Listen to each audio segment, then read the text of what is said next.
South Georgia, only 170 kilometers long and 2 to 40 kilometers wide. On a map, it is merely a dot, but when confronted in person, it has a very powerful presence.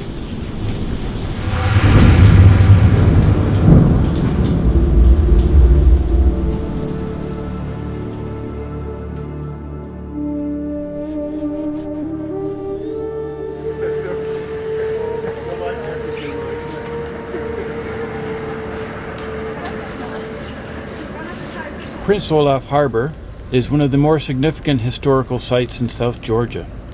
This is likely the very spot where Captain James Cook went ashore to claim the island for England in January 1775. Immediately upon Cook's return to civilization, news spread of the plethora of seals to be had in South Georgia. Within several years, the island's fur seal and elephant seal populations were decimated for their fur and oil. A whaling factory operated from 1911 to 1917 and then became shore-based from 1917 to 1931. By the time the sealing stopped and the last whale was butchered, more than 1.5 million fur seals and 175,000 whales were killed in South Georgia.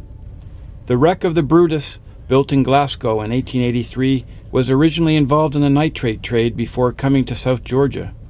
She was last used as a coal hulk in Prince Olaf Harbor before breaking her moorings in a storm and getting wrecked ashore.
Here we are in Fortuna Bay. We've walked 1.5 kilometers in from our landing site into the king penguin colony here. There's about 7,000 breeding pairs, so that would be could be as many as 20,000 animals when you count the chicks and non-breeders. They're in all different stages of development. We have molters, young chicks, adults on eggs, juveniles. So it's just a fantastic scene. We have about 50 reindeer as well, just beyond the penguins. And we just a few minutes ago saw some feeding the young. And we're right in the area where Shackleton finished the last of his walk. So just a fantastic spot.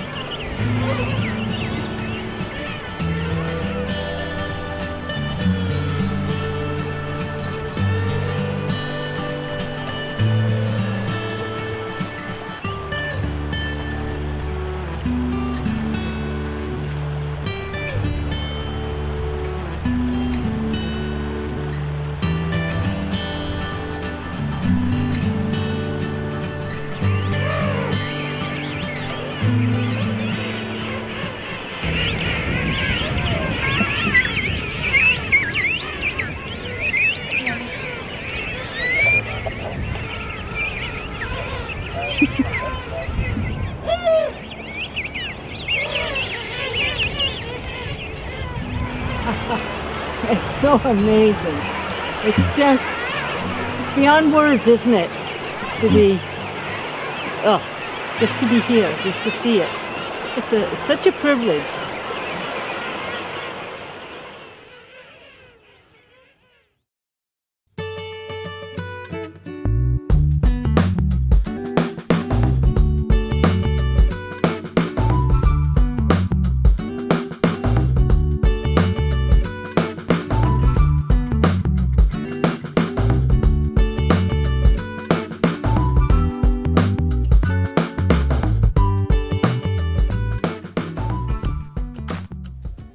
Sir Ernest Shackleton is buried here in a simple sealers' and whalers' cemetery.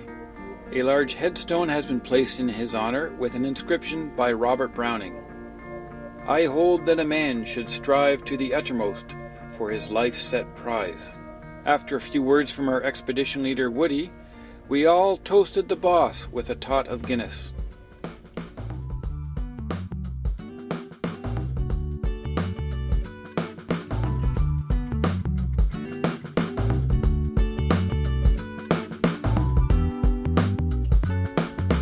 The protected harbor offers the first opportunity for some of the kayakers to get on the water and explore the wrecks and other delights of Grytviken.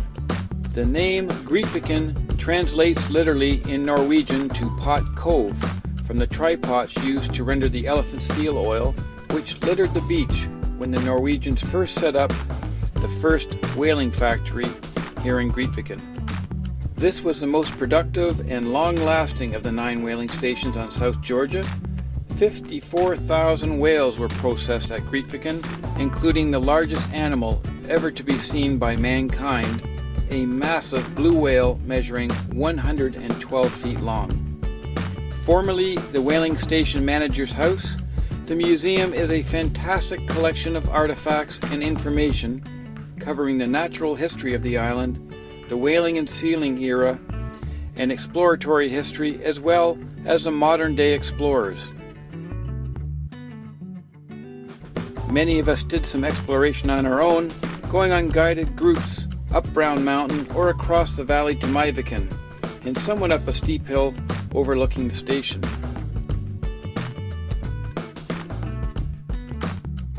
The church in Grytviken originally stood in Strømmen, Norway, and was dismantled and re-erected, along with the 2 bells in the tower, here in Grytviken in 1913.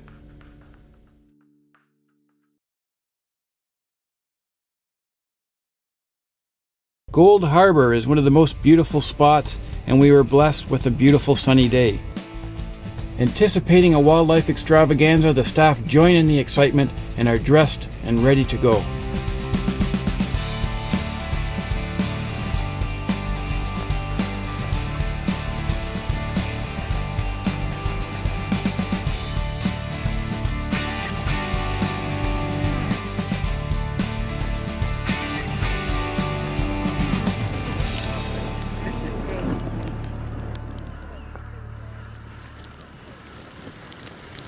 Local weather effects blasted us with 50-knot gusts and disappeared as fast as they arrived. The Bergtrab Glacier has receded inland a kilometer since 1985 and is now a hanging glacier with majestic waterfalls spilling down its cliff face.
The largest seals in the world are the southern elephant seal.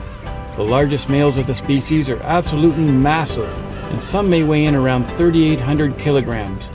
Only the biggest and the strongest get the opportunity to become beach masters. They rule over their harem, which may include up to 100 females. However, it isn't as glamorous as it may first appear, because the beach master must always be on guard for interlopers wanting to challenge his title and mate with his females.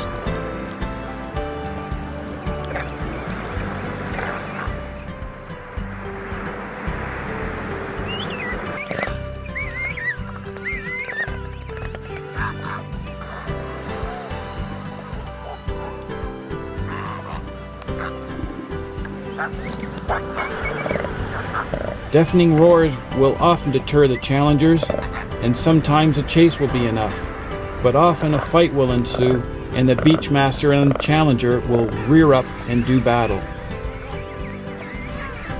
Other younger males not old enough for their own harem will participate in mock battles to hone their skills when they may one day need to fight for their life. The object of their desire is the female who has just given birth, and while still suckling her single infant, will soon come into estrus. South Georgia threw everything she had at us today. Sustained winds of 60 knots with gusts even higher put us in a force 12 storm. The stormy seas provided an incredible show as the waves and swells smashed into the massive icebergs around the ship. Hundreds of thousands of prions and petrels carpeted the sea, providing a wildlife spectacle like nothing I have seen in 15 years of polar travel. A glorious rainbow lit up the sky behind the ship as we bid farewell to South Georgia and headed south to our next adventure. Perhaps it was a similar storm that Captain Cook experienced as he rounded Cape Farewell and left South Georgia for the last time when he wrote, "Lands doomed to perpetual frigidness, never to feel the warmth of the sun's rays, whose horrible and savage aspect I have no words to describe."